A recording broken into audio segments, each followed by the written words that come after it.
మీరు problem create చేస్తే తప్పితే లీగల్గా ప్రాబ్లం వచ్చే ఛాన్స్ లేదు. మీకు ఆ కంగారు అవసరం లేదు. అయితే మీరు ఒక స్టార్ హీరో, మరి మూవీకి బడ్జెట్ కూడా అదే స్టార్డమ్లో పెట్టారు. ఓకేనా మీకు క్వశ్చన్? ఎంత అవసరమో అంత పెట్టారు. ఏ సినిమాకి what is important is what is the concept, what is the setup, who are the performer. ఈ సినిమాకి ఏం అవసరం అన్నది అంతే. ఒక్కొక్క సినిమాకి ఒక్కొక్క సెటప్ అండి, అంతే. సో ఇట్ డజంట్ ఈ కథని నేను ఎలా చూసానో, ఈ కథకి ఏం కావాలో అన్నీ ఇచ్చామా జగదీష్? Of course. ఇది మీరు నన్ను అడిగితే బాగుండేది. మీరైనా చెప్పచ్చు. అంటే ఇంత ఖర్చు పెడితే తిరిగి వస్తాయా అని ఆలోచించకుండా ఖర్చు పెట్టారండి. ఇది మాత్రం షూర్ షాట్. అసలు ఏదైనా ఒకటి అడిగితే జగదీష్ ఎందుకు ఇది అవసరమా, ఇది ఇలా ఇంకో ఆల్టర్నేట్ థాట్ ఉంది కదా, ఇలా అయినా ప్లాన్ చేద్దాం, అసలు ఇలాంటి మాటలే రాలేదు. What was asked was there. నాకు in one word if I have to say, నాకు ఫర్ కోట్ గురించి, నాకు ఇంతకుముందు నేను కొన్ని ఫిల్మ్స్ ప్రొడ్యూస్ చేశాను. ఇంతకుముందు ప్రొడ్యూస్ చేసిన ఫిల్మ్స్ రిలీజ్ ముందు నాకున్న ఫీలింగ్ ఏంటంటే, ఇది అందరూ చూసి నచ్చితే మనం గెలుస్తాం అన్న ఫీలింగ్ ఉండింది. నాకు కోట్ చూసిన తర్వాత నాకున్న ఫీలింగ్, ఇది అందరూ చూసి నచ్చితే ఆడియన్స్ గెలుస్తారనిపిస్తుంది. And because it will be their success, it will be a special film, it's not for our success. ఈ సినిమా నిజంగా కోట్ అనేది నేను బ్లాక్ బస్టర్ అవ్వాలని కోరుకుంటున్నాను. ఎందుకు అవ్వాలని కోరుకుంటున్నానంటే, కోట్ లాంటి సినిమాలు deserve to be a block buster. అంటే ఇలాంటి సినిమా ఈ ఇండస్ట్రీలో బ్లాక్ బస్టర్ అయిందంటారా అంటే, మనందరం యాజ్ ఇండస్ట్రీ, యాజ్ ఆడియన్స్ ఒక అడుగు ముందుకు వేసినట్టే లెక్క. ప్రియదర్శి గారు, అయితే మీరు ఇందాక నుంచి చెప్తున్నారు కదా, మైనర్ క్యారెక్టర్ ఏదైతే నేను చేయలేకపోతున్నానని దాని మీద బాగా ఇంటెన్స్ ఉంది అని చెప్పి. అయితే మీకు ఈ కథ విన్నప్పుడు నేను ఎందుకు మైనర్గా ఉన్నప్పుడు ఈ స్టోరీ రాలేదనిపించిందా?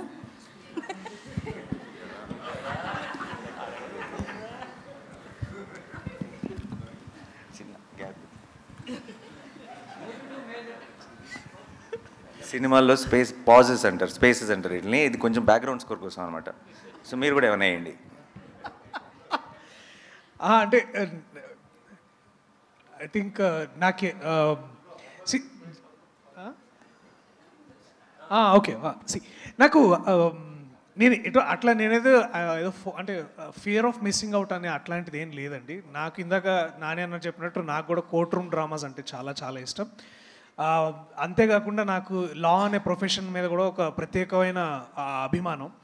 అండ్ ఇవన్నీ జరుగుతున్నప్పుడు నాకేమనిపిస్తుంది అంటే, ఎప్పటి నుంచో this is a very important story to be told. ఇందాక అంటే చెప్తున్నా అంటే, ఇదేదో దీనివల్ల సమాజాన్ని మార్చాలి, లేకపోతే అందరికీ అవగాహన ఇవ్వాలనే అదొక definitely that's a noble aspect. ఇదొక అంటే సినిమా ప్రేరేపిస్తుంది మనల్ని, ఈ సినిమా ఒక ఇన్స్పైరింగ్ స్టోరీ అవుతుందని నాకు అనిపించింది మనోడు చెప్పినప్పుడు. సో ఇవన్నీ ఇట్లాంటి చాలా ఎలిమెంట్స్ కలిసాయి. సో బట్ ఈ మైనర్ క్యారెక్టర్ చేయకూడదు అనేది పక్కన పెడితే, అంటే నాకు డెఫినెట్లీ ఈ కథకి ఆ క్యారెక్టర్ చేయడానికి వాళ్ళే కరెక్ట్, ఎస్పెషలీ రోషనే కరెక్ట్, నేను కరెక్ట్ కాదు. కరెక్ట్ అయినా కూడా నేను డెఫినెట్లీ సూర్యతేజ అనే క్యారెక్టర్ చూస్ చేసేవాడినేమో.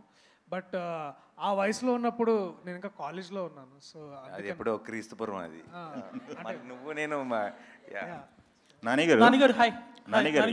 ఇక్కడ హాయ్ సార్. బోన్లో న్యాయ దేవతను నుంచోబెట్టారు. ఇది న్యాయ వ్యవస్థ పైన ఏమైనా సెటైరా, సజెషన్స్ ఏమైనా ఇస్తున్నారా, ఎట్లా? No, it's not a satire or anything, and nothing to do with it.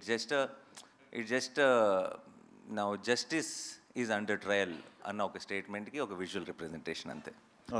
Jagadish గారు, న్యాయ వ్యవస్థ పైన ఇంత పరిశోధన చేశారు, మీరేం చదువుకున్నారు, అసలు మీ ఎడ్యుకేషన్ బ్యాక్గ్రౌండ్ ఏంటి?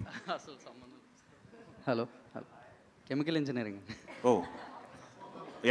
ఎట్లా ఫామ్ చేసుకున్నారు? ఇది మీకు ట్రూ ఇన్సిడెంట్స్ ఏమైనా పిక్ చేసుకున్నారా, లేకపోతే ఎలా ఒక థాట్ అయినా?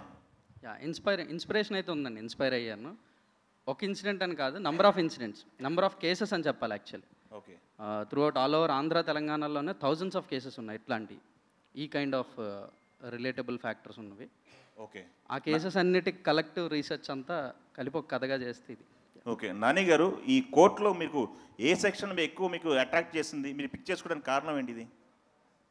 సెక్షన్లో ఏమి అట్రాక్ట్ చేయలేదండి, స్క్రిప్ట్ బాగా అట్రాక్ట్ చేసింది. And genuinely believed in the emotion of the course me court లాంగ్వేజ్లో మాట్లాడాను అంతే. అది అంటున్నారు అలా అంటున్నారా? అది మనోడు ఆన్సర్ ఇవ్వాలి. సెక్షన్ల గురించి మాట్లాడాలి. నేను ఇంకా నా కెరీర్లో లాయర్ రోల్ ప్లే చేయలేదు. సెక్షన్ 11 అంట, చాలా అట్రాక్ట్ చేసిందంట.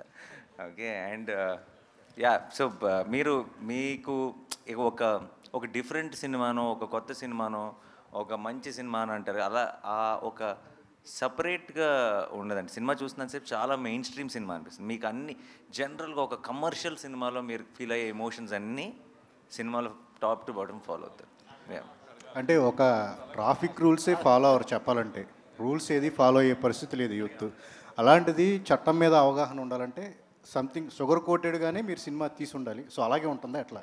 లేదండి, షుగర్ కోటెడ్గా తీయాల్సిన అవసరం లేదు. షుగర్ కోటెడ్గా ఎప్పుడు తీయాలంటే ఈ నిజాన్ని ఇలా చెప్పలేము మనం అని మనకు ఆ ఫీలింగ్ ఉన్నప్పుడు కరెక్ట్గా రీసెర్చ్ చేసి ఆ నిజాన్ని నిజంలాగా మనం when we put it across, that is very much effective. And దాన్ని షుగర్ కోట్ చేయాల్సిన అవసరం కూడా లేదు. మనకి సగం డీటెయిల్స్ తెలియకుండా హాఫ్ హోంవర్క్ చేసి మనం ఎప్పుడైనా సినిమా చేస్తున్నప్పుడు దాన్ని షుగర్ కోట్ చేయడానికి ట్రై చేస్తాం. ఎందుకంటే మొత్తం ఎవరైనా ఏదైనా అడిగితే ఏదైనా అంటారేమో, మన పూర్తి రీసెర్చ్ లేదని ఒక చిన్న భయంతో. మనం కంప్లీట్గా క్లారిటీ ఉన్నప్పుడు I don't think we need to sugar. అంటే మీరు డైరెక్టర్, అసిస్టెంట్ డైరెక్టర్గా చేశారు, డైరెక్షన్ ఇప్పుడు చేసే ఇంట్రెస్ట్ కూడా లేదు, బట్ ప్రొడ్యూసర్గా మీరు అనుకున్న లక్ష్యం నెరవేరుతుంది అనుకోవచ్చా సినిమా? అంతే అండి, 100%. ఇంకా court will prove it again. Why నేను ప్రొడ్యూసర్ని అసలు I am extremely busy with my own films. నేను ఎందుకు ప్రొడ్యూస్ చేస్తున్నాను, అండ్ అది కూడా జనరల్గా మనీ మేకింగ్గానో ఇంకోటి ఊరికే కాంబినేషన్ సెట్ చేయడం అలా కాకుండా ఎప్పుడో నచ్చినప్పుడు మాత్రమే చేస్తున్నాను. అది ఎందుకు చేస్తున్నాను అంటానికి మీకు ఇంతకుముందు ఐ థింక్ ఉన్నాయి ప్రూఫ్స్. అండ్ మీకు మళ్ళీ ఈ March 14th మీకు ఇంకోసారి మళ్ళీ క్లారిటీ వస్తుంది the kind of films I want to do. Nani గారు హాయ్. హాయ్ నాని గారు 80s 90s చిరంజీవి గారు బ్లాక్ బస్టర్ న్యాయం కావాలని ఒక సినిమా వచ్చింది. అప్పట్లో చాలా టాప్ హిట్. చిరంజీవి గారిని ఎక్కడో కూర్చోబెట్టి అలాంటి ఎమోషన్ ఈ కోర్టులో ఉంటుందా? కోర్ట్ డెఫినెట్లీ మీరు అన్నట్టు కోర్ట్ రూమ్ డ్రామాయే, కానీ ఇది ఇంకో కేసు, ఇది ఇంకో గొడవ, ఇది ఇంకో సెటప్. బట్ మీకు ఒక సినిమా నుంచి ఒక కోర్ట్ రూమ్ డ్రామా చూస్తున్నప్పుడు మీకు కావాల్సిన హైస్ అన్నీ ఉంటాయి, అదైతే గ్యారంటీ. అండ్ అప్పట్లో యంగ్ చిరంజీవి గారు చేసిన పర్ఫార్మెన్స్ డెఫినెట్గా వీళ్ళిద్దరిలో ఉంటుంది. దర్శి హాయ్. దర్శి చెప్పండి. రియల్ లైఫ్లో కోర్టు లాయర్గా మీరు కోర్టు వేసుకున్నారు. మీ రియల్ లైఫ్లో మీ best friend HYDRAA commissioner lawyer Challuvathi Jayakrishna ఉన్నారు.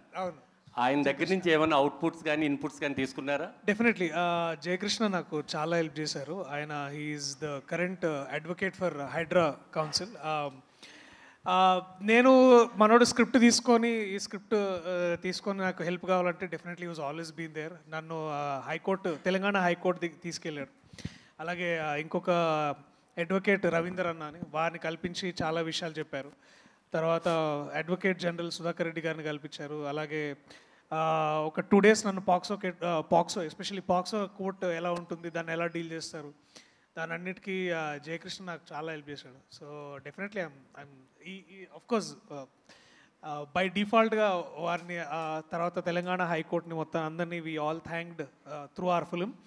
అండ్ ఈ సినిమా చూసిన తర్వాత లాయర్స్ మీద రెస్పెక్ట్ కూడా చాలా డబుల్ అవుతుందని నేను నమ్ముతున్నాను. So thank you Jayakrishna, if you're hearing this. Thank you. Darshi చెప్పండి.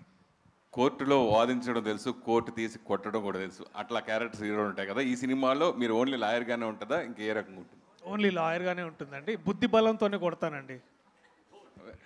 నాని గారు, చాలామందికి హీరోలకి ఒక డ్రీమ్ ఉంటుంది పలానా రోల్ చేయాలని. అట్లా లాయర్గా క్యారెక్టర్ చేస్తుంది ఎన్టీ రామారావు దగ్గర నుంచి, నాగేశ్వరరావు దగ్గర నుంచి, చిరంజీవి గారు అందరు హీరోలు చేసి సూపర్ సక్సెస్ బ్లాక్ బస్టర్ కొట్టారు.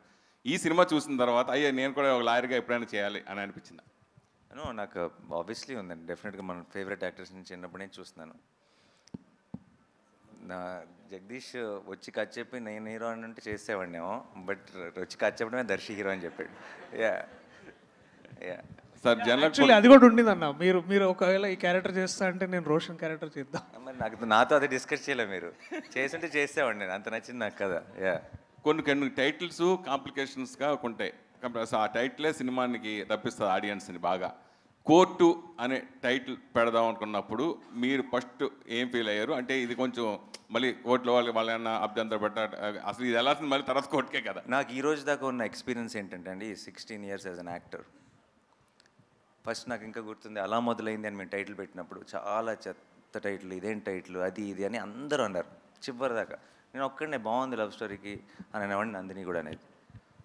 అండ్ అందరు ఒక్క పాజిటివ్ రిమార్క్ లేదు. అండ్ ఆ తర్వాత సినిమా సూపర్ హిట్ అయింది. ఆ తర్వాత అందరూ అసలు అలా మొదలైంది తప్పితే ఈ సినిమాకు ఇంకో టైటిల్నే ఊహించుకోలేము అని అన్నారు. ఇలా అట్లీస్ట్ నాకు కనీసం ఒక 10 సినిమాలతో ఎక్స్పీరియన్స్ ఉంది. మన నచ్చిన సినిమాకి టైటిల్ బాగుంటుంది సార్, నచ్చిన సినిమాకి టైటిలే కాదు ఏది బాగోదు. నానిగారు ఒక్క నిమిషం. నానిగారు మీరు హిట్ 3 ప్యారడైస్ గురించి అడగొద్దన్నారు, బట్ రీసెంట్గా మీరు చిరంజీవి గారితో శ్రీకాంత్ ఓడేలా కాంబినేషన్లో సినిమా అనౌన్స్ చేశారు. ఈ ఇయర్లో ఉంటుందా, నెక్స్ట్ ఇయర్లో ఉండదు? అదొక్కటి చెప్పండి. నెక్స్ట్ ఇయర్ అండి. నానిగారు అంటే జై భీమ్ లాంటి ఒక సినిమా సూర్య గారు చేయడం వల్ల ఆ సబ్జెక్ట్ కావచ్చు అదంతా కూడా ఒక ఎలివేట్ అయిపోయింది. సో అఫ్కోర్స్ ఇప్పుడు దర్శి చేసినా కూడా ఆ కథ అనుగుణంగా దర్శిని ఎంచుకున్నారు. అదే క్యారెక్టర్ మీరు చేస్తుంటే ఈ సినిమాగ్రాఫ్ ఏ స్థాయిలో ఉండేదని మీకు సినిమా చూసిన తర్వాత? లేదండి, సినిమా చూసిన తర్వాత దర్శి కాకుండా ఐ డోంట్ థింక్, నేను అది హ్యారగెంట్ స్టేట్మెంట్ కాదు. ఎందుకంటానంటే ఒక్కొక్కరు ఒక్కొక్క బ్యాగేజ్తో వస్తారు, ఒక ఎక్స్పెక్టేషన్ బిల్డ్ చేస్తారు మీలో. ఆ ఎక్స్పెక్టేషన్ సినిమాకి అగెన్స్ట్ అవ్వచ్చు. సమ్టైమ్స్ మీరేదో ఊహించుకొని అది మ్యాచ్ అవ్వకపోతే సినిమాగా ఎంజాయ్ చేయడం మానేసి మనం దాన్ని జడ్జ్ చేయడం మొదలు. కోర్టుని 100% దాని పొటెన్షియల్ని మీరు కంప్లీట్గా ఎక్స్పీరియన్స్ చేయాలంటే ఇండియాలో ఉన్న ఒకే ఒక యాక్టర్ దర్శి మాత్రమే ఆ సినిమాకి. దీప్తి గారు this is Chandu. So first of all మీరు మంచి రైటర్, డైరెక్టర్ కూడా, అండ్ మీట్ క్యూట్ చూసాము. సో ఆ తర్వాత ఎందుకు మళ్ళీ మీరు డైరెక్షన్ వైపు అడగలేదు? మేబీ నాని గారు షూటింగ్లో ఉండటం వల్ల మీరు ప్రొడక్షన్ హౌస్లో బిజీగా ఉన్నారా? ఆ రీజన్స్ వల్ల ఏమన్నా? నేను యాక్చువల్లీ యూఎస్ వెళ్ళిపోయానండి దాని తర్వాత మీట్ క్యూట్ తర్వాత. I just came back 6 months back. Till I write my own story I was just helping out with court అంతే. ఎప్పుడు ఎక్స్పెక్ట్ చేయొచ్చు మీ డైరెక్షన్లో నాని గారితో ఏమన్నా ప్లాన్ చేస్తున్నారు? నాని గారికి ఇప్పుడు ఎక్స్పెక్టేషన్స్ పెరిగిపోయినాయి కదా కోట్తో. సో నేను అంత మంచి స్టోరీ రాయాలి మళ్ళీ నాని గారికి నచ్చే అంత story. So when ever he likes it will start.